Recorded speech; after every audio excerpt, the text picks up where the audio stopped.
think the growing independence of our students. Watching them have a bit more confidence in putting themselves into challenging situations rather than just going for what they're comfortable with. We particularly saw it this term where they were choosing books that really stretch their abilities, not only in reading fluently, but also in their comprehension and particularly in their inferring, and able to have those conversations, and then being able to work across the two classes, and they joined each other for book chats and things like that. Yeah, the book chats have worked really well this term, and that was one of the highlights the children have actually talked about at the end of the year. I think we've been very mindful about the units that we've chosen, and then that has really helped the students to feel really guided and supported in both their reading and their writing. And we've, as much as possible, linked our reading and our writing at the same time. That's really made things stick a bit more even, I think. Yeah, that reading and then practicing and working with that genre and then writing in that genre. And that's how we team teach as well. So you know how when you jump off a moving train and the Nazis shoot at you with machine guns and you see sharp tree stumps coming at you, and then you hit the ground so hard you feel like you've smashed your head open and bullets have gone through your chest, and you don't survive even though you prayed to God, Jesus, Mary, the Pope and Richmond Crompton? It can do. It depends on the unit, obviously. But the way Renee and I work is that one of us will plan the reading workshops for one of the units and the other person plans the writing workshops, and we make sure when we meet weekly that they are matching, that they are linking. It's very rare that they're not connected. There are times when we can't connect them, but it's very rare they're not connected, and that has been across the whole year. And having, it might not be a read aloud, but it'll be a model text that they can work with, or encouraging that type of reading. And so when we did informative, encouraging the that they're reading informative texts as part of that reading workshop, so that they can see what's happening from an author's perspective, so they can write like that. So really working together to make sure that it's a holistic unit of work across the reading, the writing and the word work. Yeah, absolutely. And for themselves, they're starting to see themselves as readers and writers.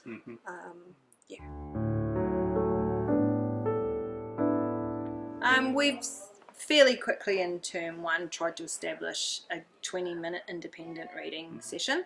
So yes, we do our explicit teaching. They go off and practice that in their own independent reading, and then we come back and reflect on that. And we do the same in our writers' workshop, and we have really maximising the amount of time that they can write for. And so breaking, as Ra said before, really guiding and breaking it down so that what we're teaching is very explicit, and then they're able to apply that to their writing. So they're building writing over days or weeks or half a term, and that building of those skills as they hone or work with small pockets of writing or one larger text that they're writing as well, and again coming from the reading. And then choice about that. Some of our units in the last week or the last 2 weeks, choose a piece you've already done that you might want to extend, or maybe you've decided not to use any of those because there's something else you want to explore. So that choice is really key in the literacy program as well. I think that really honours their age as senior level students who are moving into high school too. You jump out of a moving train and you check if your friends are all right, but one got shot, and that happened to poor Chea. The pain in my ribcage was burning throughout my body. So we do monitor their reading and writing daily. Some students we're checking in with more if we think they need that, and we've actually some of their writings online now, so we can give them feedback more instantly by they start especially this term, I think,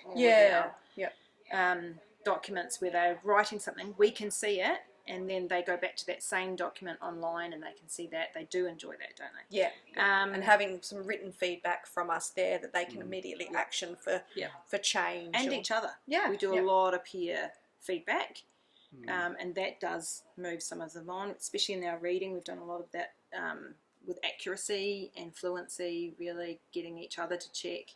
We've taught them how to check that. Your feedback is just slow down a tad, like when you're reading you kind of miss a few of the full stops and try and like muggle up the words a little bit and misread. So yeah. Thanks. I think you could slow down or go faster a bit too, depending on like whatever you're. I think that is a big one. So, watching their progress with their reading fluency and their ability to be able to read out loud confidently, which is a whole other skill in that oral language as well.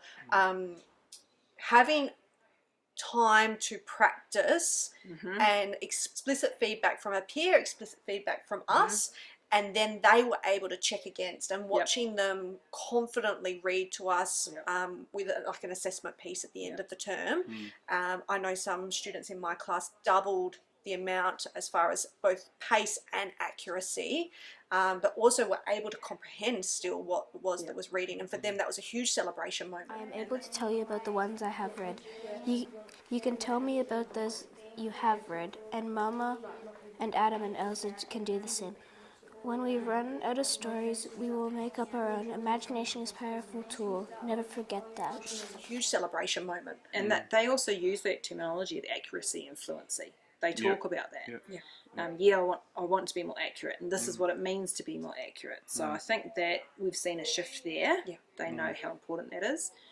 And having time to action any feedback. So they're not just getting some feedback, oh, this was what your reading was like. Okay, I can change that. So the next time I work with that partner, that same partner might notice a difference. So that's, I think, a key part of our program as well. We talk daily. Helps that we actually work really well and like each other. There is a lot of conversations between us. Okay, how did that lesson go? We do a lot of reflecting, and we do a lot of reflecting in front of the students as well, because we want to model that reflective practice. So that conversation around, this worked, or do you have any feedback as students for us about what you don't understand? Okay, we'll revisit that. So we only actually plan one. We might have an overview, but the deep planning we do weekly together. So that way we can see that we're tracking where our students need to be, and that we're in constant conversation around, they got that, or actually I don't think even I taught that very well, like let's have a look at it a different way, or what do you think I should do here? I felt the students struggled with that. Do you think I should do another lesson? And we're able to bounce off each other really well. I think, formally we do sit down in one of our knit lessons every week for literacy planning together. We're really fortunate that the school's timetabled that in so that we can do that. And then it is those incidental moment by moment, check-ins with each other, with what does your class need, what does my class need, because the needs of the two classes can be slightly different. But the beauty of our system too is that if there are some students that need more from Renee in her writing workshop, they can go across to her. And if they're more independent, they could come to me, or vice versa. So we do discuss our timetabling. We timetable very similarly to make sure there is room for that as well. So, and they know that if one of us is out, the other teacher's just in the know, and they can talk to them just as much around what those needs are. So really it's given them two teachers that they can actually work with, which is helpful. Because as much as one of us will take the reading workshop and the other one takes the writing workshop, the next unit we try and swap it over. So the students know, both of the teachers can teach reading and writing, but also we don't go out of the room, we watch the other person's lesson and support. We're actively supporting each other. One of us might be scribing, we might jump in on each other. There's times I'm going, I'm going to start this lesson, but Ms. T, feel free to join in at any point in time, or I'll add to. The scribing is a big one. So if I'm leading the lesson, Renee will scribe for me, or vice versa. I am effectively her brain on paper. To model that for the students. We do a lot of that. There was a point where we were reading a read aloud, and we took turns because it was a bit emotional. There is that bounce. So it is a constant partnership as far as the actual teaching goes as well. So you could put like Felix holding Zelda's arm and pulling up the hill. Yeah. Or even maybe two hands, because it's quite a complex picture. I wouldn't be able to draw that. Give it my best shot. Well, it's just something for yourself, isn't it, to remind you of that moment, maybe. I've got a question I'd like you to add in there as well, Mrs. Saldhana, from me, which is, will Zelda's saying change? What's he saying? Don't you Don't show anything. She's already said it, but I'm wondering if in this book, maybe the author changes that. Don't know. Keep going.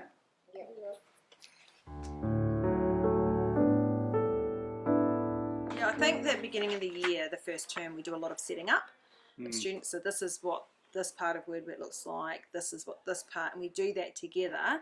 And then at a certain point, our two classes do that part independently. Yep. But again, we check in. Yep, we could do this bit together, this part. How about yours? We split. And so yeah, it works very similarly.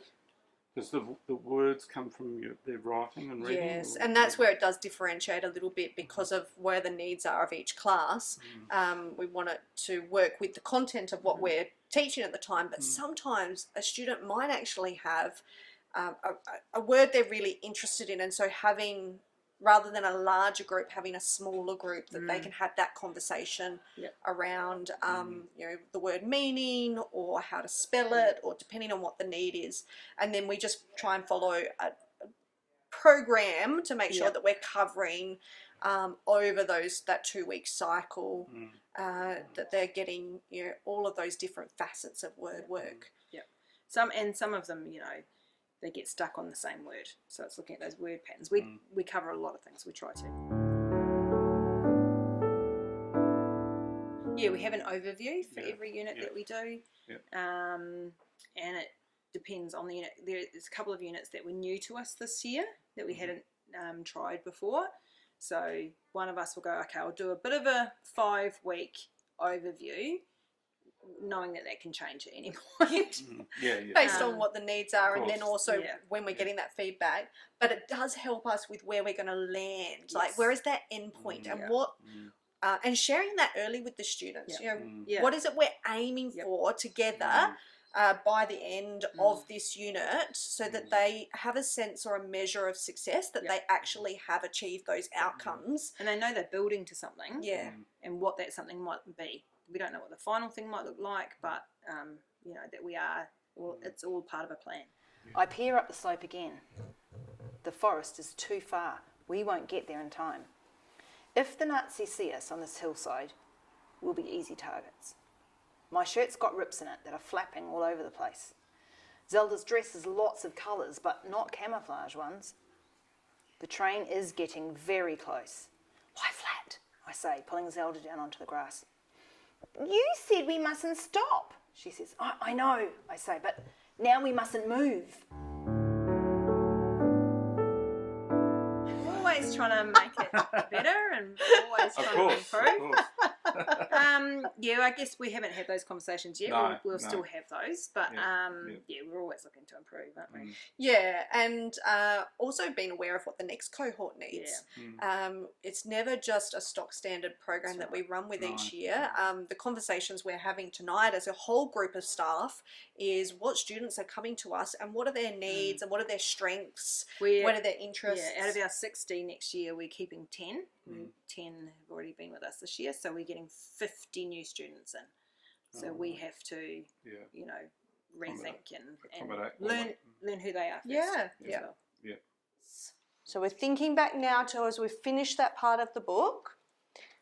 What did Felix see? If you were Felix at that time, what would you have seen in that last couple of pages? Yes, Noah? The train.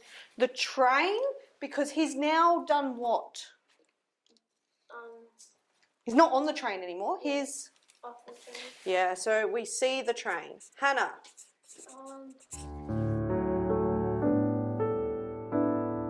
So noticing what students are doing is key to our program, because that's how we can adjust. If we're not noticing, we would just be standing at the TV just talking to them, not with them. We'd just be talking at them. I don't even have a desk in the classroom. am with the students, and so is Ra. You know, that time where they are writing or they are reading is very active time for us to check in and have those conversations, provide feedback. It's not a sit down silent write for 20 minutes. I've noticed that it only dates back to 2015. Like, it doesn't go to 2016 or 17 or 18. So do you think that's impacted the information? Kind of, yeah. Okay. Any interesting vocabulary? Interesting vocabulary was actually back at the start of this book. The name Echo, it just sounded like a like not a name, so I tried Eco and it actually made more sense. Oh, so needing to change the sounding of the word. Have you added that to your word work yet? It would be 20 minutes of sustained reading, but in that time we are working with students. We might be grabbing a small group to have a book chat conversation. We're doing those check-ins where we're getting students to read out loud to us, to discuss their book, to think about whether it's the right book for them still. And our SSOs do the same. Yeah, They're checking in with students as well, and not always, sometimes the same student, and then, you know, a few weeks later, right, check in with a couple of different students. So they get used to reading to adults again. And they're having those conversations with us as well as a whole team. Yes, like, can you go check in with such and such? I'm not sure if they've actually achieved what you were hoping to achieve, or hey, they've really nailed that, and then we can go and celebrate. And then how they read with us might be different to how they read with an SSO. I know a couple of my students who I haven't listened to for a few weeks. One of the SSOs will say, actually, they're quite accurate. I don't think they need to read to me as much anymore. Great. So it is a team approach. But that noticing is key to what you do next. Lots of tools that we've developed. We tend to create our own based on the needs of the students. So we try and have a lot of planning template sheets that we design with them. Our modelling books are key, absolutely key. The Reader's Workshop books, and we both have one, and the Writer's Workshop books, and we both have one. So if I model something in my Writer's Workshop book, I'll go and replicate it in Renee's one. So that's like a big chart or so an anchor chart. We went and bought some A2 size ones, so they're really big and viewable, and the kids can flip back through and check. And that is why we like the book, because then they can go back and have a look, and we can also say, okay, I want you to set it up like this. So there's no guessing of, well, how does the teacher want me to do this? We're modelling that. You know, we have a reading log, so they are tracking. We teach them to track how many pages they're reading as well, just to see if there's some sort of, you know, fluency going on there. And we have an little editing process that they can actually follow to tick things off as they go. When we're revising and editing, we have a learning a new word process when they've got a word from out of their own writing that they need to learn and practice because it's one they're getting wrong. And we've got some strategy sheets where they can actually look and go, that's a goal I am working towards as an individual, and they can then bring that to a peer, a teacher, an SSO, and say, I'd like to demonstrate how I'm meeting this goal within my own learning. So they're really then taking some control. Yeah, and we use those same sheets to model, okay, this is what this goal would look like. This is what your evidence might look like to say you've achieved that goal. So we model those as well. I've got questions. Why does he think they'll be safe? Like, that's a big question. Will Zelda make it difficult? Like, will she muck it up? My ideas, I've just been hearing what you're saying. So that idea of, you know, understanding what happened beforehand in our first book, understanding that there is more than one book, thinking about, you know, is it the train, is it gunshots, all that prior information that we had, all those ideas we can build on now, can't we?